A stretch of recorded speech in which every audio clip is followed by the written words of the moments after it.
right at this exact moment. You are watching this video. Data left a YouTube server, traveled through somewhere, and arrived right on your smartphone screen. Have you ever stopped to think about what path that data really took? Satellites. No. Satellites handle less than 5% of all global internet traffic. Radio waves flying through the air. Partially true, but the real question is where those waves originated. The answer? The bottom of the ocean. Right now, the video you're watching traveled under the sea. It rode through bundles of fiber optic cables, no thicker than a strand of hair, thousands of meters underwater. Over 95% of the entire world's internet traffic flows through submarine cables. Google, Netflix, Kakao, the text message you just sent. All of it passes through cables at the bottom of the ocean. But nobody talks about this, because we can't see it. It's hiding underwater. Today, we are going to look into that invisible world, and I'm then going to show you how silent 21st century warfare global hegemony is raging right inside it. First, let's look at what these submarine cables actually are. They look surprisingly modest. The deep sea sections are about as thick as your forearm. They get thicker in the shallow coastal areas. Inside them are strands of optical fibers, and light signals literally race through those fibers at the speed of light. The time it takes for data to travel from Seoul to New York is about 170 milliseconds. 17 seconds. Faster than the blink of an eye. Currently, there are over 100 submarine cables laid across the globe. Their total length exceeds 3 million kilometers. That's enough to wrap around the Earth more than 30 times. This is the nervous system of modern civilization. Do you know what happens if these cables get cut? This actually happened in 2008. 2 cables in the Mediterranean were damaged at the same time. The internet capacity of each, India and Pakistan, was instantly slashed in half. Phones, financial transactions, corporate operations, completely paralyzed. 2 cables out of over 400 just were damaged, and it caused that much absolute chaos. But here is a massive question. Who lays these cables? Who actually owns them? For a long time, submarine cables were operated by consortiums of telecom companies. Companies like AT&T, Deutsche Telekom, and 8E jointly invested in and ran them. But starting in the 2010 seconds, the game completely flipped. Google started laying its own cables. Meta began owning cables. Amazon too.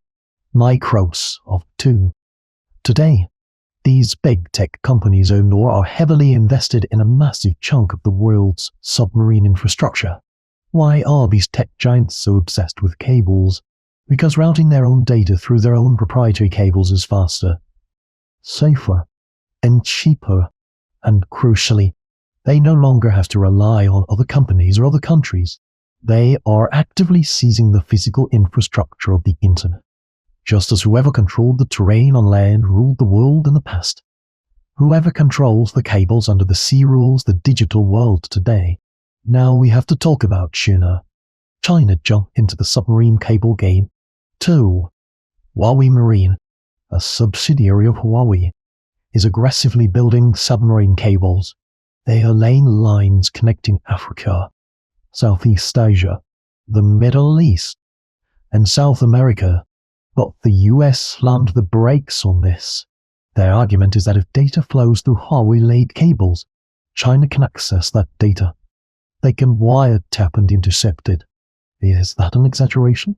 Technically, it is entirely possible for the company that owns the cable to access the data flowing through. It isn't actually that hard.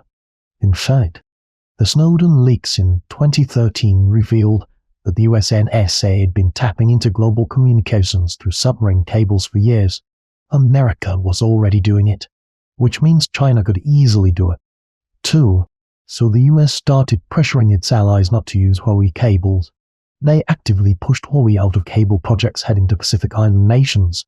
Submarine cables became a literal geopolitical battlefield. Underwater, completely out of sight. We need to talk about 5G, too. You all know what 5G is. Fast wireless communication.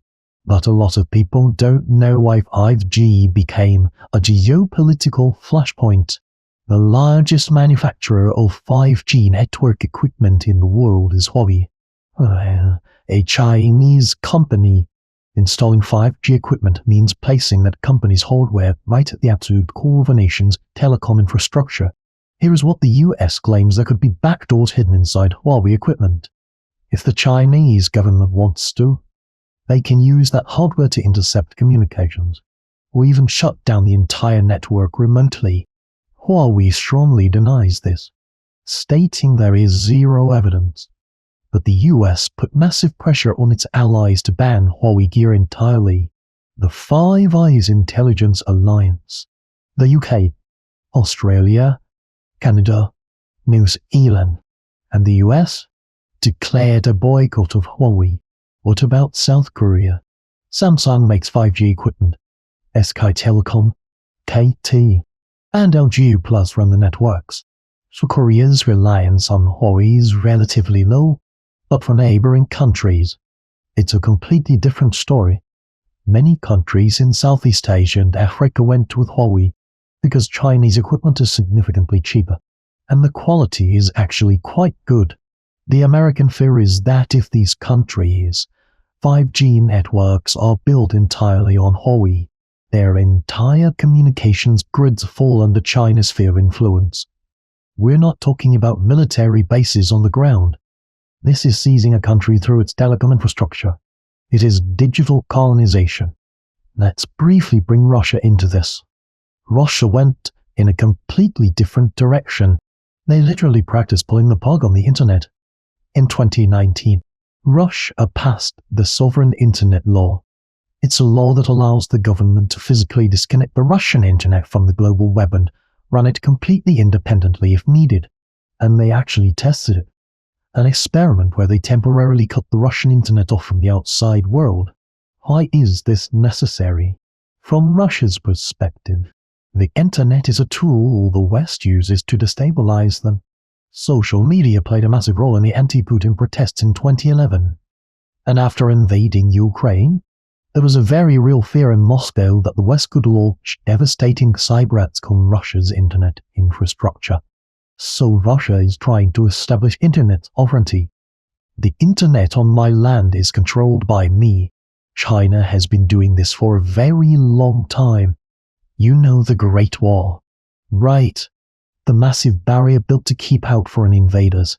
Well, China built a digital Great Wall, the Great Firewall. Google doesn't work in China. YouTube doesn't work. Facebook, Instagram, Twitter, banned. The New York Times, the BBC, block. Instead, they have services that only work inside China.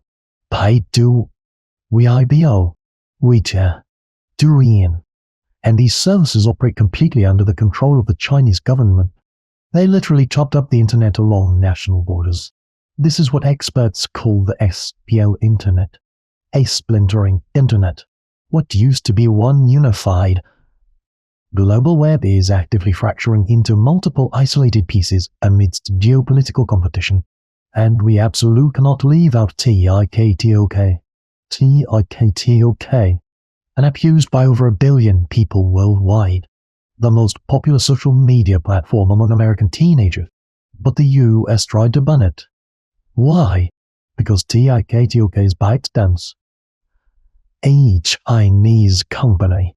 America is terrified of two things. First, data. TikTok holds the data of 170 million American users. Location info, search history, facial recognition data, behavioral pattern. The fear is that this data could be handed straight over to the Chinese government. Second, the algorithm. The fear is that China could manipulate what content TikTok recommends by showing Americans certain information, suppressing other information. They could actively manipulate public opinion. Is this an exaggeration? We already saw exactly how social media algorithms can hijack public opinion with Facebook. Just look at the 2016 US election interference scandal. What if that algorithm was being intentionally controlled by a foreign adversary? Suddenly, it's not just an app problem anymore. It's a massive national security threat. But on the flip side, what happens if the US forces a sale or outright bans TikTok? How is that any different from China blocking American apps? The US would also be weaponizing the internet. The SPL internet accelerates. The web fractures even more. It's not about who is right and who is wrong. Both countries are operating on the exact same logic. The digital space has officially become a geopolitical battlefield. Wait, let's look at this from a completely different angle for a second. February 2022, right before Russia invaded Ukraine. Ukraine was getting hammered by cyber-attacks. Government websites were paralyzed. Telecom infrastructure was under siege. Do you know what Elon Musk did right then? He provided Starlink satellite internet to Ukraine. Thousands of Starlink terminals were deployed across the country. Even if Russia completely severed Ukraine's ground-based internet infrastructure, they could maintain communications via satellite. The Ukrainian military used Starlink to pilot drones. Soldiers on the front lines used it to communicate. They shared real-time battlefield intelligence. A private company satellite internet literally changed the tide of a war. But here comes a very uncomfortable question. What if Elon Musk changes his mind? There was actually an instance near the Crimean Peninsula where Ukraine was suddenly blocked from using Starlink. Reports came out that Musk deliberately restricted service in that specific region. A single private citizen holds the literal kills, which for communications in a war zone. Not a sovereign nation, not a military, not an elected leader. One guy. This is the bizarre, dystopian reality created by 21st century digital geopolitics. Power has moved from the ground up into the air, right into orbit. Now, let's talk about the absolute core of all this. Data centers. For the internet to work, you need servers. The fortresses where those servers all gather are called data centers. Google, Amazon, Meta, Microsoft. The massive server farms of these companies are spread all over the globe. Where those data centers are physically located is incredibly important geopolitically, because the country where the data center sits can claim legal jurisdiction over the data inside it. The US has a law called the CLOUD Act. It essentially states that if data is stored on a server operated by a US company, the US government can demand access to it, regardless of which country that server is physically located in. Even if the data is on a server in Ireland, or a server in Germany, if an American tech giant runs it, the US government can demand to look at it. This is one of the main reasons Europe created the GDPR or privacy law, to protect European citizens' data from the reach of American corporations and the US government. China took it a step further and passed a law stating that Chinese data must stay on Chinese servers. Data localization. Nations are literally going to war over where data gets stored. Borders on land have been directly copy-pasted into the data world. Let's bring this back down to our daily life for a second. You send a message on KakaoTalk. Do you know which servers that message passes through? You search for something on Google. Do you know exactly where that search history gets stored? You watch a YouTube video. Do you know which Google data center holds your viewing history? Nobody knows. It's impossible to know, but someone knows. The company holding that data knows, and the government of the country the company belongs to knows.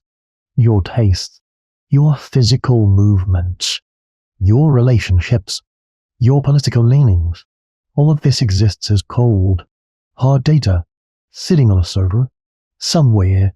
Whoops, that data is the absolute core of 21st century power.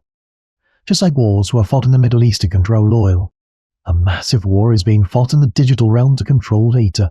It's just invisible. Let's wrap this up. We like to think of the internet as a truly free space, a borderless realm where anyone can connect and information flows freely. That was the original dream of the internet. That was the dream when the US Department of Defense created ARPA NET in 1969, a decentralized communications network built to survive a nuclear war, a system where if one node is destroyed, data just organically routes through another path. That dream evolved into the internet we know today. But right now, that very internet is being violently chopped into pieces by geopolitics. China's Great Firewall, Russia's sovereign internet, America's Huawei ban, Europe's data sovereignty. Every single country is trying to build its own walled garden.